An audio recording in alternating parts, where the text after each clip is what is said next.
Oi, eu sou o Wendel, bom dia, boa tarde, boa noite, galera. Sejam muito bem-vindos aqui ao meu canal. Tem muita gente chegando nova aqui. É o seguinte, eu sou o Wendel, dublador do Goku, do Bob Esponja, Cake Boss, Bear Grylls e vários atores, Edward Norton, Ryan Phillip, Ryan Gosling, Ashton Kutcher, enfim. E trabalho com dublagem, então vira e mexe aqui no canal, você vai encontrar as vozes mais conhecidas do Brasil, aqueles personagens, aquelas vozes que fizeram parte da sua infância, da sua história. Eu acabo batendo papo com essas pessoas e hoje está aqui ao meu lado João Vitor Granja. Poxa, é um prazer. Que é uma das grandes revelações do momento. João é do Rio. Sou do Rio e é uma honra escutar isso de você, porque, cara, eu tô do lado do Wendel. Eu gosto muito do seu trabalho mesmo. Obrigado. Você é uma das figuras assim, não importa, Rio, São Paulo, você tá como uma das principais. Pô, obrigado, eu só tenho que agradecer. E você já deve ter reconhecido a voz dele, porque o João Vitor abre a boca, a gente sabe que não.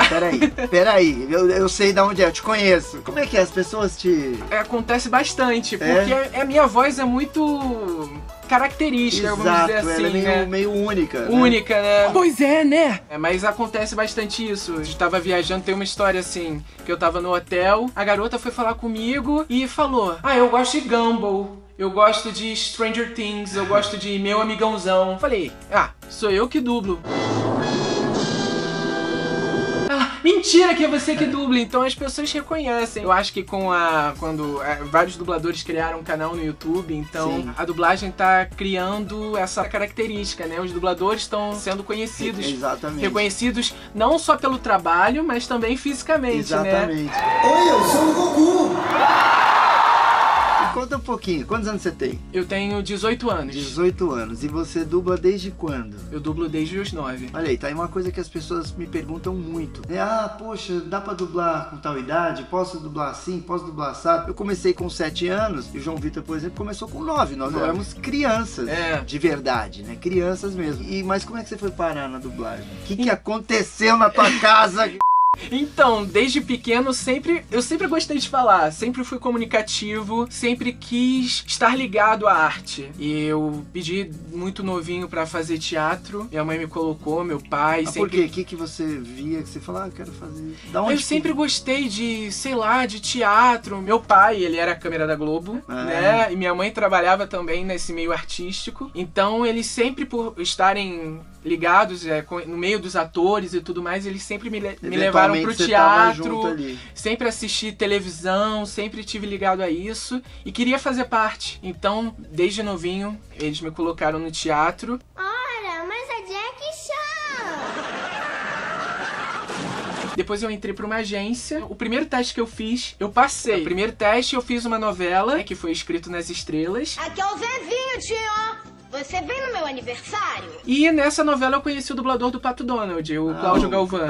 O Cláudio Galvão. E lá ele falou, vem fazer meu curso de dublagem. E eu fiz o curso e mesmo sem saber o que era dublagem, eu sempre estive ligado. Pegando uma história em quadrinho da Turma da Mônica, ficava colocando as vozes, gostava de um filme, eu decorava as falas e depois botava no mudo e colocava a minha voz em cima. Então eu sempre gostei, me apaixonei e com 9 anos entrei pra dublagem. Então você começou na televisão? Na televisão. Aí fez o curso com o Cláudio Galvão. Com o Cláudio Galvão. E aí foi fazer um teste de dublagem. Com o Cláudio Galvão e com a Gabriela Bicalho. Aí então você que é do Rio, que pensa em começar a dublar e tal, que às vezes as pessoas me perguntam muito, né?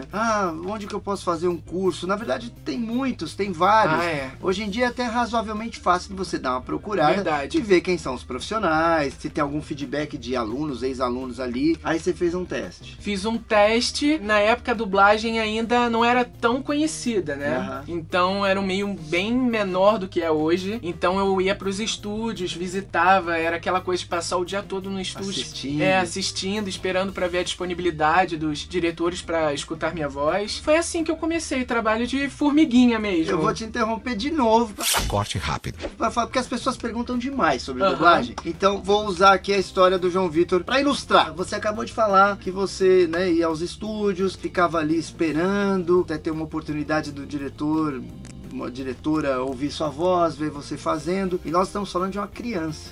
Então, às vezes, você pega um adulto que pensa que vai chegar lá no estúdio, fazer o teste, ser atendido... E já vai ter um trabalho, né? Gente, tem que ter paciência. As coisas não acontecem assim da noite pro dia. Isso não é na dublagem. A dublagem é difícil. É em qualquer... Vira advogado e tenta entrar num grande escritório, né? É a mesma coisa, gente. Você tem que construir uma carreira, tem que ter paciência, resiliência, disciplina e principalmente foco e força de vontade.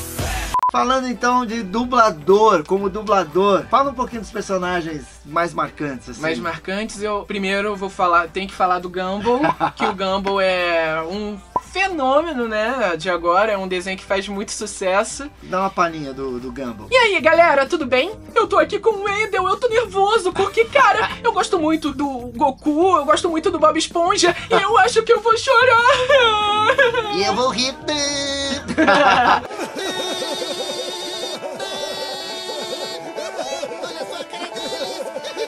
E como é que esse personagem surgiu na sua vida? Então, eu comecei a dublar o Gumball na 3ª temporada. Na primeira e na segunda foi o Dudu Drummond. Um abraço, Dudu. Um abraço, Dudu. E foi uma responsabilidade tremenda, porque eu comecei a dublar na 3ª e o desenho já era o maior sucesso. Porque o Dudu, ele já estava naquela fase, né, naquela idade de mudança vocal, que é uma outra questão que é difícil, né? A criança naquele ritmo de dublar sempre, porque tem muito trabalho pra criança. E também tem pouca criança, né? Então o trabalho acaba dobrando, triplicando com relação aos adultos. É um outro estilo de personagem também, uma criança, infantil, alegre pra cima, e de repente você tem que pegar personagens maduros com outro região vocal. Então quando a gente chega nessa fase que muitos falam de mudança vocal, tem uma queda de trabalho. Muitas vezes, eu passei por isso, todo mundo passa por isso quando começa desde pequeno. Você não passou? Não, eu não tive aquela voz de taquara rachada e a minha voz não ficou com grave. Oi, eu sou o Wendel. Bom dia, boa tarde, boa noite, galera. Eu meio que tive, claro, dadas as devidas proporções, a mesma voz o tempo inteiro.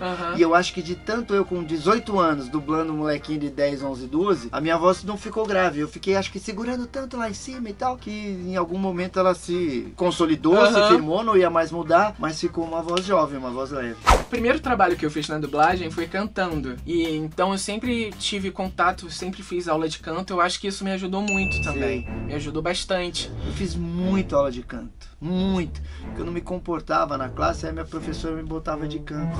Ah, nossa! Eu acho que isso me deu maior estabilidade nas cordas vocais, o maior conhecimento, até onde as regiões que eu conseguia chegar. Olha a dica aí. Então, eu sempre falo isso, é muito importante fazer aula de canto, porque é inevitável, todo mundo vai passar por isso.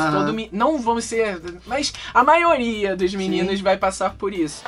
After reviewing the play, então, Dudu, voltando ao assunto, que a gente desviou totalmente. Tava mudando de voz, perdeu o personagem, que é difícil perder o personagem, né? É, terrível. E eu fiz o teste, é um desenho que eu já acompanhava, era super fã, eu falei, nossa, que responsabilidade. Passei no teste. Aí você tava com quantos anos? Já tava com uns 12 anos, Nossa anos. Senhora.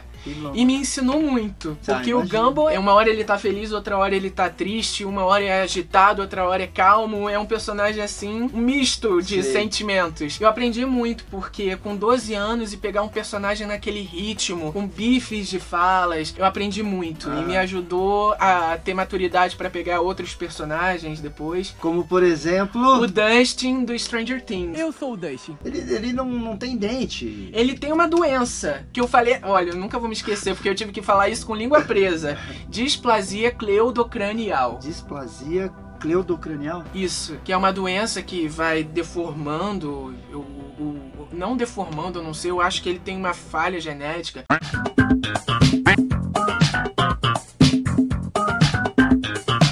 Então ele não tem os dentes. E eu fiz o teste, eu fiz teste para 2 personagens, porque várias crianças lá do Rio de Janeiro fizeram teste. Eu fiz teste pro Mike e fiz teste pro Dustin. O Mike eu gostei do personagem e tal, só que eu me apaixonei pelo Dustin, porque eu gosto de desafios. Ah, mas é mais legal mesmo. E eu achei... cansa. Derruba, mas é legal. Eu gosto de desafios, e ele tinha essa coisa da língua presa, e era um personagem muito carismático que eu sabia na hora que ia conquistar o público. Então, quando eu fiz o teste e tal, a gente teve toda uma preocupação, e quando eu passei também, fiquei muito feliz, lógico, eu fui gravar pra não ficar algo caricato. Porque é uma linha tênue, senão fica ridículo. Ele não faz aquilo de propósito, ele não tem a língua presa de propósito, ele tem uma doença. Então a gente, até chegar aqui, que ele fala assim, eu encosto a língua no dente, e ele acaba falando assim: você é uma nerd. Mike, encontrei o pudim de chocolate. aí saiu assim, agora já vai, não tem nem, eu não sei nem explicar, sabe? Já é natural. Entendo, claro. E aí você tinha o quê? 15 anos quando começou? Aí já eram uns 15 anos, 14, 15, já tem um tempinho da série. Caramba, pô, só pra terceira temporada, 2 anos, cara. 2 anos, muito tempo. Dona Kátia, há quanto tempo a senhora está esperando a terceira temporada de Stranger Things? 84 anos. Outro personagem que eu fiquei muito feliz de fazer, que é um ator, né, que eu já posso falar que é boneco, que eu já gravei mais umas 4, 5 vezes. Pausa para os leigos. Boneco é a palavra que a gente usa para se referir a um ator que a gente já dublou algumas vezes. Então, por exemplo, o Buddy Valastro é um boneco meu, é meu boneco. Ou seja, é um ator, um cara que eu costumo dublar, que sou eu que dublo na maioria das vezes. E você não consegue imaginar outra pessoa para dublar o Buddy, senão o Wendell, né, cara? O negócio é de família também. E aí, quem que é esse teu ator? É o Jaden Lieberher, que agora ele mudou de nome artístico, que ficou Jaden Martell, que eu já dublei ele em vários filmes de cinema, pra televisão e tal, e ele fez o It, a Coisa, que legal. Que é outro personagem que foi muito desafiador, porque ele é gago. Nossa, você só bruxa também. Só coisa assim, né? E ele é gago, então uma dificuldade que eu tive, por ele ser gago, quando você tá gaguejando, tipo, ele tem um irmão, né? Ele é o irmão do garoto que é levado pelo Pennywise, o palhaço, então ele... George, você não pode ir. Ele fala assim. Sim. Então, quando você gagueja, você, sem querer, você passa uma certa insegurança. E não, ele era o líder do grupo lá, da galera dele, e ele só era gago. Então, a dificuldade foi gaguejar, passando segurança, personalidade, firmeza. Retire o que disse! Então isso foi o grande barato da história. É difícil. E eu tava doido. Quando eu vi que ele ia fazer o filme, eu falei, cara, eu preciso dublar. E me chamaram. Fui eu que meti vocês nisso. Me perdoe. Pra terminar aqui, 5 dubladores que você... Não precisa nem pensar, se faltar alguém, gente, desculpa, não foi por maldade e tal. Nenhum colega precisa ficar triste com o João Vitor. Mas 5 nomes que vem assim, pá! Você, o Briggs. Gosto muito da Úrsula, gosto muito do Manolo também. É muita gente, é muita gente. Falta um só. Um só. Vou pegar uma mulher. Eu posso botar meio a meio? Pode. Eu gosto muito... eu gosto muito da Miriam, eu gosto muito da... Miriam Fischer. Miriam Fischer, eu gosto muito também da Mônica Rossi, eu gosto muito da Marlene, difícil, eu gosto muito da Flávia Sadia, eu gosto muito da Fernanda Varone, eu gosto muito de um monte de gente. É muita gente. É uma pergunta maldosa, mas é só porque a galera também que acompanha aqui o canal, a maioria, conhece os dubladores, e aí eu imagino que eles vão falar, que legal, eu também. Saca? É legal vocês saberem que a gente tem as nossas referências, aquelas pessoas que nos inspiram e nos ajudam e nos incentivam a fazer um trabalho cada vez melhor. Você quer chegar naquilo que você admira. E às vezes eu sinto um pouco falta disso hoje em dia na dublagem, das pessoas não terem referência por partirem do princípio que já estão prontas, que já são incríveis, maravilhosas. João, muito obrigado. Eu que mesmo agradeço, pela sua fico muito feliz, quero mandar um abraço aí pra todo mundo, agradecer pelo convite e falar mais uma vez que eu sou muito fã do seu trabalho. Obrigado, espero que você tenha gostado desse bate-papo aqui, deixa o seu like, põe um joinha aí que ajuda o canal. O sininho, se inscreva, em algum lugar vai estar o sininho. Por favor, e também bota no seu comentário aqui algum personagem do João Vitor Granja. Temos que falar o nome artístico inteiro, que a gente não falou aqui, um personagem que você gosta, um trabalho que você acha que ficaria perfeito pra ele, beleza? Muito obrigado, galera. Um abraço. Super obrigado. Prazer todo meu. Parabéns e até a próxima. Tchau.